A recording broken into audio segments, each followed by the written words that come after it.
Hi friends, welcome back to my channel. Today's topic Accounts for Management Important Questions Explanation. Unit 1 Introduction to Financial Accounting. First definition చూద్దాం. Accounting is the process of recording, classifying and summarizing financial transactions in monetary terms and interpreting the results to help users make informed decisions. ఇక్కడ accounting అంటే ఏంటంటే first recording చేస్తుంది అన్నట్టు, తర్వాత classify చేస్తుంది, summarise అంటే analysis చేస్తుంది అన్నట్టు ఫైనాన్షియల్ డేటా.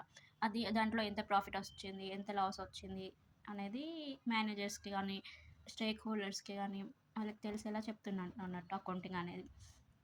డెఫినిషన్ నేచర్ అన్న, స్కోప్ అన్న, ఫంక్షన్స్ అన్న, అడ్వాంటేజెస్ అన్న ఏదైనా ఇదే ఒకటే క్వశ్చన్, ఇదే ఆన్సర్ రాయండి. First point recording. All financial transactions of a business are recorded in a general book. Recording అంటే ఏంటి? ట్రాన్సాక్షన్స్ అన్నీ మనం జనరల్ బుక్లో మనం రాస్తామన్నట్టు. అది కంప్యూటర్లో కానీ నోట్స్లో కానీ రిజిస్టర్స్ మెయింటైన్ చేస్తాం కదా, అందులో కానీ టాలీ సాఫ్ట్వేర్లో ఎంటర్ చేస్తాం జనరల్ ఎంట్రీస్, అది రికార్డింగ్ అన్నట్టు. Classifying grouping similar transactions into ledger accounts for organisation. అంటే క్లాసిఫై అంటే ఇప్పుడు క్లాసిఫికేషన్ అంటారు కదా, అంటే సిమిలర్ టైప్ అంటే సేమ్ రిలేటెడ్ డేటా మొత్తాన్ని ఒక గ్రూప్ చేయడం అన్నట్టు, దాన్ని క్లాసిఫైయింగ్ అంటున్నారు. Summarising preparing useful statements like the trial balance, income statement and balance sheet. ఇప్పుడు సమ్మరైజింగ్ అంటే అకౌంట్స్ మెయింటైన్ చేయడం అన్నట్టు, ట్రయల్ బ్యాలెన్స్ కావచ్చు, income statements, cash statements, balance షీట్లో అసెట్ సైడ్ ఏమొస్తాయి, లయబిలిటీ సైడ్ ఏమొస్తాయి, అదంతా సమ్మరైజ్ చేసి డేటాని ఎంటర్ చేయడం అన్నట్టు. ఇంకా analysing and interpreting examining the records examining the recorded data to understand the financial condition and profitability.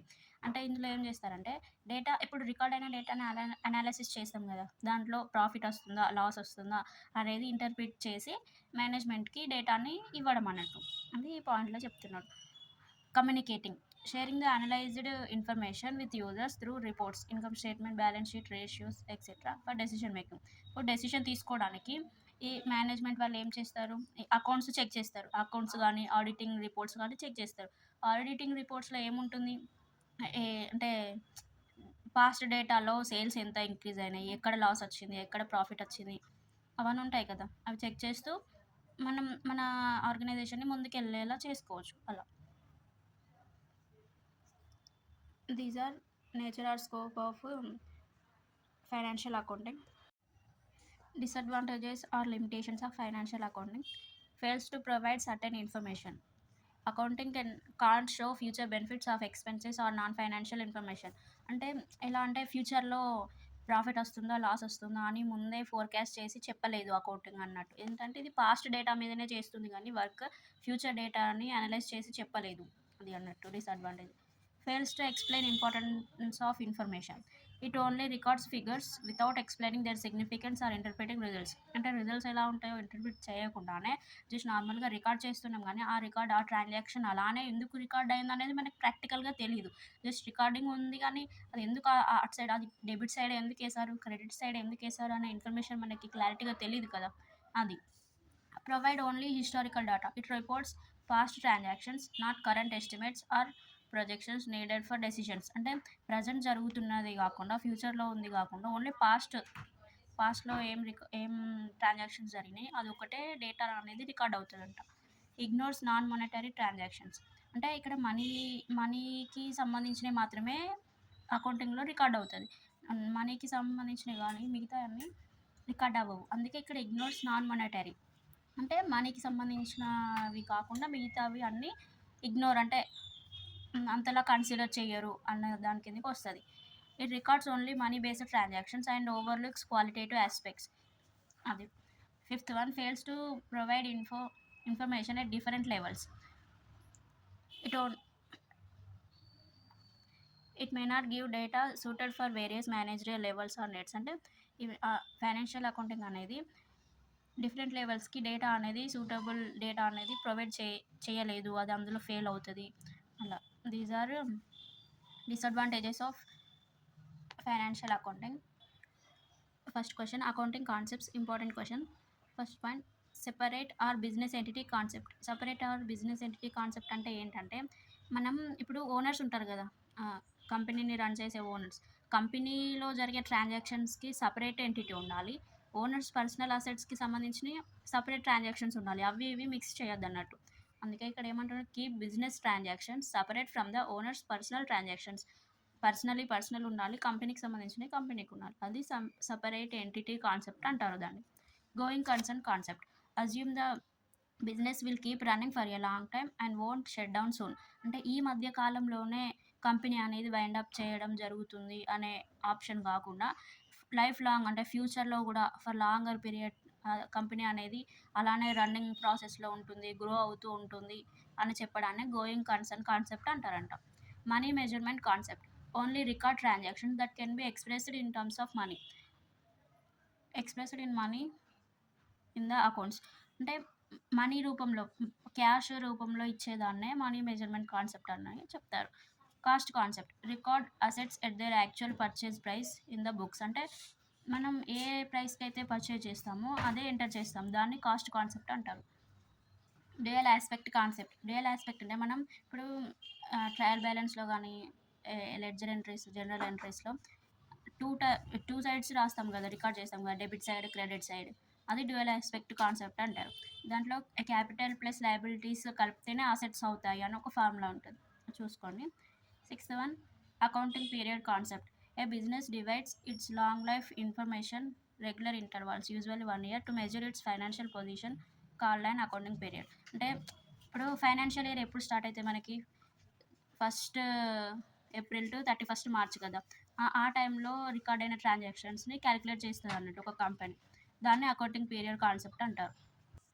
Matching concept, expenses should be matched with the revenues earned in the same accounting period to show true profit. అంటే ఈ కంపెనీకి ఇంతే profit వచ్చింది అని మనం ఆడిటర్స్కి చూపెట్టాలి అనుకున్నప్పుడు matching concept అనేది ఉండాలి. ఏంటంటే మన ఎక్స్పెన్సెస్ కానీ గెయిన్స్ కానీ కంపెనీ ప్రాఫిట్స్తో మ్యాచ్ అవ్వాలి.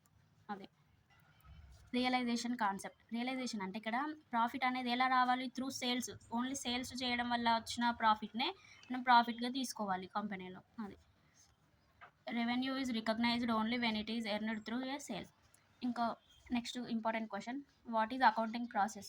అకౌంటింగ్ ప్రాసెస్ అన్న అకౌంటింగ్ సైకిల్ అయినా మీరు ఇలా మైండ్ మ్యాపింగ్తో రాయండి, మధ్యలో అకౌంటింగ్ సైకిల్ అని పెట్టేసి transaction identification, transaction recording, classification, summarising, analysis, reporting, interpretation. వీటి డెఫినేషన్స్ చూద్దాం, కొంచెం తెలుసుకుందాం. మీరు ఈ అకౌంటింగ్ సైకిల్ ఇలా రాసి దాన్ని ఎలాబరేట్ చేసుకుంటూ మళ్ళీ పాయింట్స్ పెట్టుకుంటూ రాయాలి లాంగ్ క్వశ్చన్కి వస్తే. ట్రాన్సాక్షన్ ఐడెంటిఫికేషన్ అంటే ఫస్ట్ ఏమేమి ట్రాన్సాక్షన్స్ రికార్డ్ చేయాలనుకుంటున్నామో దాన్ని ఫస్ట్ గుర్తించాలన్నట్టు. ట్రాన్సాక్షన్ రికార్డింగ్ అంటే రికార్డ్ చేయడం, డెబిట్ సైడ్ డెబిట్కి, క్రెడిట్ సైడ్ క్రెడిట్కి ట్రాన్సాక్షన్స్ రికార్డ్ చేయడం.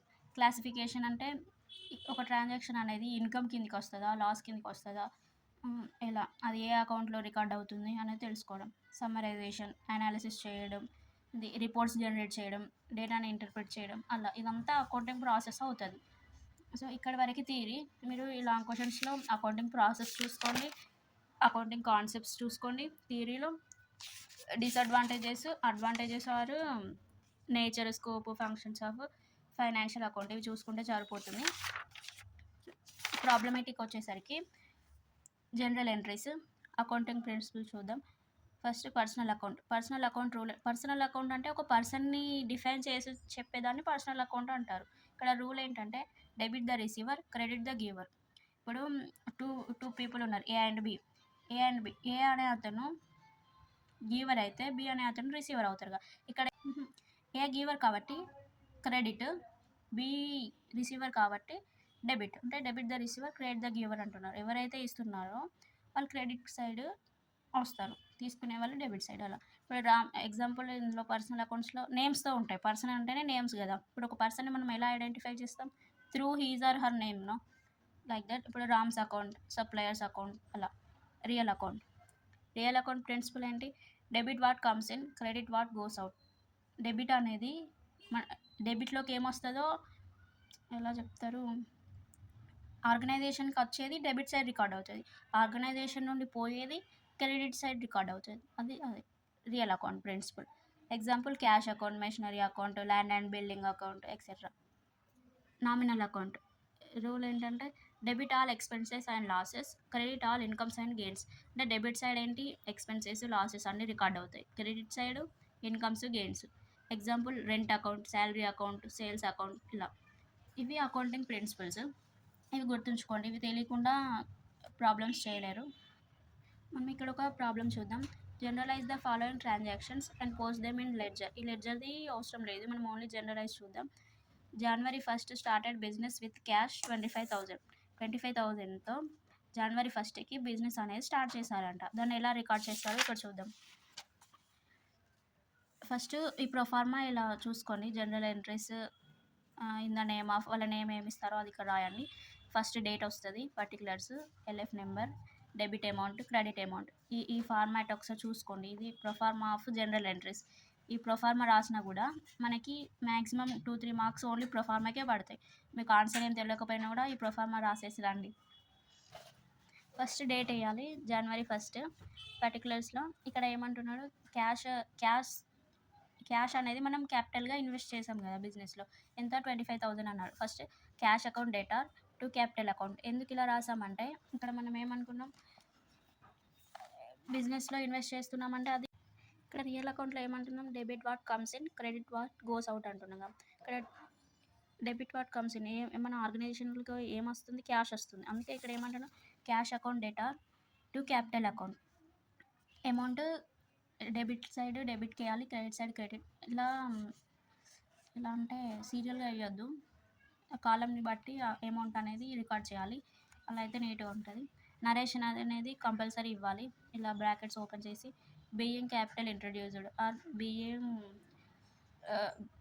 కమెన్స్డ్ బిజినెస్ అని ఏదైనా రాయొచ్చు, కానీ బీయింగ్ మాత్రం కంపల్సరీ రాయాలి. Next transaction,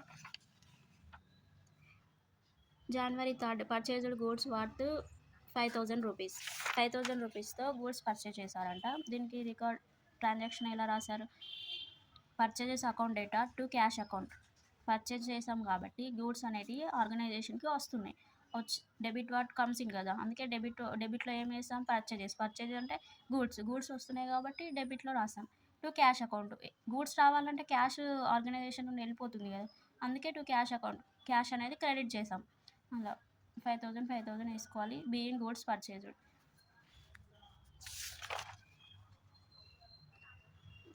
January 10th sold goods worth rupees 8,000.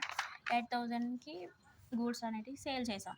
Sales అన్నప్పుడు మన ఆర్గనైజేషన్ నుండి గూడ్స్ బయటకు వెళ్తున్నాయి, క్యాష్ కమ్మింగ్ ఇన్ కదా, అంటే క్యాష్ వస్తుంది కాబట్టి క్యాష్ అకౌంట్ డేటార్ అని అంటున్నాడు. ఇక్కడ డెబిట్ వాట్ కమ్స్ ఇన్ అంటే అదే కదా, టు సేల్స్ అకౌంట్. సేల్స్ ద్వారా ఏం వెళ్తున్నాయి, గూడ్స్ వెళ్తున్నాయి కాబట్టి సేల్స్ అకౌంట్ అని రాసుకుంటున్నాం ఇక్కడ. Being goods sold. ఇలా ట్రాన్సాక్షన్స్ ఇలా రికార్డ్ చేయాలి. సో మీకు అర్థమైంది అనుకుంటున్నా. Subscribe to my channel. Thank you.